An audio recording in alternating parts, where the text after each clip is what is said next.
नमस्कार दर्शकों, planet 9 astro के इस एपिसोड में आपका स्वागत है। मैं हूं मेघना शर्मा। मेरे साथ आज फिर उपस्थित हैं जाने माने ज्योतिषाचार्य श्री विद्यानंद वाचस्पति जी। नमस्कार पंडित जी। नमस्कार, आपके दर्शकों को भी मेरा नमस्कार।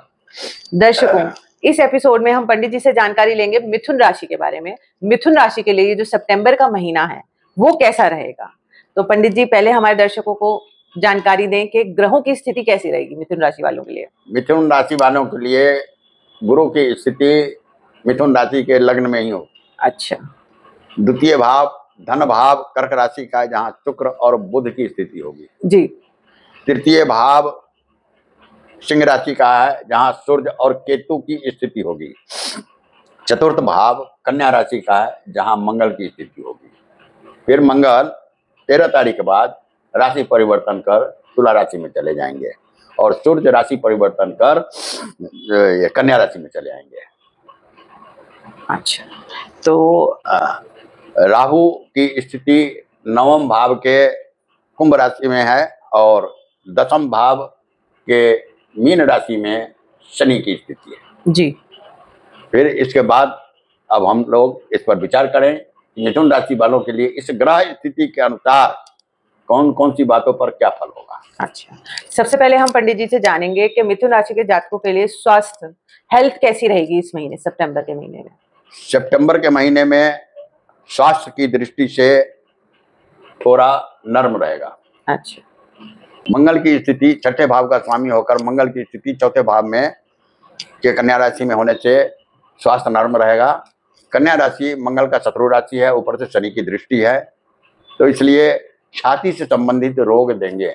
अच्छा, तो ध्यान रखें। सर्दी जुकाम या छाती से संबंधित कोई और भी रोग दे सकते हैं।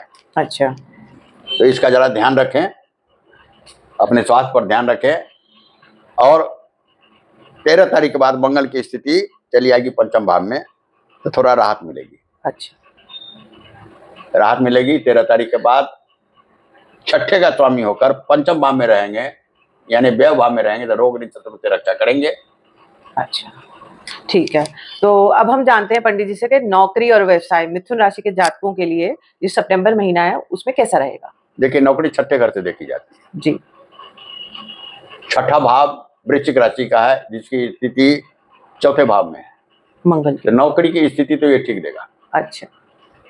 लेकिन 13 तारीख के बाद फिर नौकरी की स्थिति अच्छी नहीं रहेगी, क्योंकि तुला राशि में आ जाएंगे तो फिर ये छठे भाव से पांचवें भाव में स्थिति होगी, व्यय भाव में होगी। छठे का पांचवा भाव व्यय भाव होता है, तो हो सकता है कि नौकरी छोड़ने की भी संभावना हो। अच्छा। रह गया व्यवसायिक दृष्टिकोण से, तो व्यवसायिक दृष्टिकोण से व्यवसाय अच्छा रहेगा।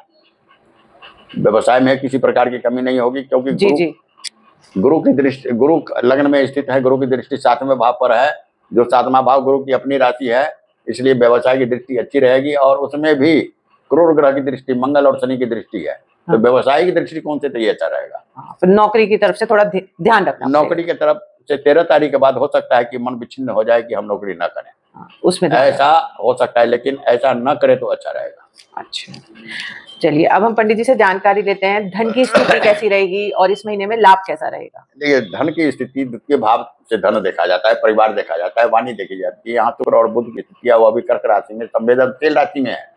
शुक्र और बुध दोनों शुभ ग्रह है, इसलिए पारिवारिक स्थिति धन की स्थिति अच्छी रहेगी, वाणी में मधुरता रहेगी।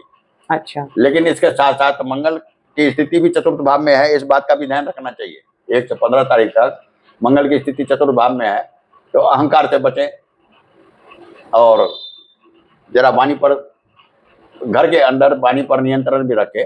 और चतुर्थ भाव में मंगल की स्थिति होने से और अष्टम दृष्टि एकादश भाव पर होने से आय में अच्छा वृद्धि होगा और धन की भी वृद्धि होगी। और आय की वृद्धि में हो सकता है घर के अंदर थोड़ा मतांतर रहे, लेकिन आय में कोई कमी नहीं आएगी।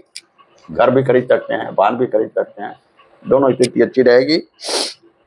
अच्छा, चलिए, मतलब नौकरी और व्यवसाय में अच्छा रहेगा और धन लाभ के भी योग हैं। तो अब हम पंडित जी से जानकारी लेंगे कि शादी के लिए, मैरिज लाइफ के लिए, लव लाइफ के लिए ये जो सितंबर का मास है वो मिथुन राशि के जातकों के लिए कैसा रहेगा। प्रेम संबंध के लिए तो अच्छी बात है। अच्छा। प्रेम संबंध जो होगा उसमें सुधार हो सकता है कि विवाह भी हो जाए। लेकिन वैवाहिक जीवन के लिए अच्छी बात नहीं है, लेकिन गुरु की दृष्टि होने से कोई बहुत बड़ी बात नहीं है, ये सारे मैटरलाइज कर जाएंगे। लेकिन खटास उत्पन्न होगा जरूर, झगड़े उत्पन्न होंगे जरूर, मतांतर उत्पन्न होगा अवश्य, क्योंकि मंगल की चतुर्थ दृष्टि सप्तम भाव पर पड़ रही है। अच्छा। और शनि की दशम दृष्टि भी सप्तम भाव पर पड़ रही है। तो ये तो बिलगाव करने वाले हैं, यानी कि मतांतर करने वाले हैं, झगड़ा उत्पन्न करने वाले हैं। तो न उत्पन्न हो झगड़ा, इसका ध्यान रखें। ऐसे हो भी जाए तो गुरु की दृष्टि उसे संभाल लेगी। अच्छा, तो ये बच्चों के लिए और शिक्षा के लिए कैसा रहेगा महीना? बच्चों के लिए अच्छा है, संतान के लिए अच्छी बात है, क्योंकि तुला राशि का पंचम भाव है। पंचम भाव का स्वामी शुक्र द्वितीय भाव में है, बुध है, संवेदनशील राशि है, शुभ फलदायक है। इसलिए संतान के पक्ष से प्रसन्नता रहेगी। यदि कोई विद्यार्थी स्वयं भी हो तो उन्हें भी उत्तीर्ण होने की संभावना है। और 13 तारीख के बाद प्रेमी और प्रेमिकाओं के लिए अच्छा समय नहीं है। अच्छा। और संतान के लिए भी अच्छा समय नहीं है। जी। नौकरी पेशा वालों के लिए भी अच्छा समय नहीं है। अच्छा।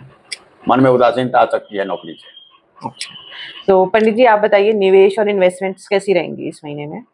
निवेश 15 तारीख के बाद अच्छा रहेगा। अच्छा, निवेश करना 15 तारीख के बाद बढ़िया रहेगा। लाभ की स्थिति रहेगी, धन की भी स्थिति अच्छी रहेगी। धन की स्थिति तो हर हाल में अच्छी रहेगी ही, बचत होगा ही। ठीक है, तो दर्शकों, जैसा कि पंडित जी ने बताया कि मिथुन राशि के लिए जो सितंबर का महीने का है उसका राशिफल कैसा रहेगा। स्वास्थ्य की दृष्टि से देखेंगे तो 13 या 15 तारीख तक थोड़ा सावधानी की आवश्यकता है और उसके बाद ठीक रहेगा। नौकरी और व्यवसाय, नौकरी में 13-15 तारीख तक ठीक रहेगा, फिर थोड़ा सा मन में उच्छाट आने की कि नौकरी छोड़ दूं, ऐसे मन में आशंकाएं आएंगी। और वैसे व्यवसाय के लिए ठीक रहेगा।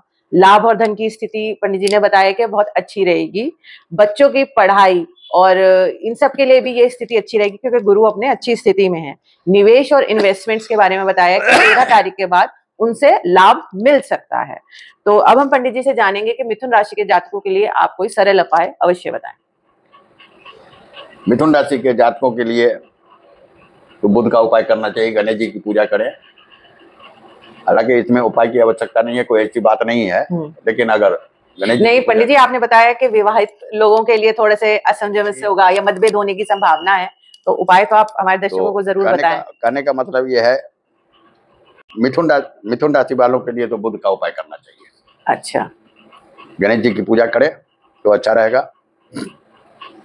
और मैं समझता हूँ इसमें और भी उपाय चाहिए तो मंगल भी आते हैं, शनि भी आते, कितना उपाय कीजिएगा। अच्छा, सिर्फ बुध का उपाय करने से, राशि अपना जीवन क्षेत्र है, उसका उपाय करने से थोड़ा सामंजस्य बैठेगा, पूरा नहीं बैठेगा। हाँ, मतलब पंडित जी हमारे दर्शकों को ये बताना चाह रहे हैं कि जो मिथुन राशि के स्वामी होते हैं वो बुध होते हैं, तो उनका अगर आप उपाय करेंगे तो उससे आपको लाभ मिलेगा। और जो उन्होंने सावधानियां बताई हैं उनको भी आप जरूर ध्यान में रखें। इसी जानकारी के साथ मैं इस एपिसोड को समाप्त करती हूं। अगर आपको हमारा वीडियो पसंद आया है तो लाइक करें, हमारे चैनल को सब्सक्राइब अवश्य करें और नीचे दिए गए नंबर पर अगर आप जन्म कुंडली का विश्लेषण करवाना चाहते हैं तो हमें संपर्क अवश्य करें। धन्यवाद। नमस्कार।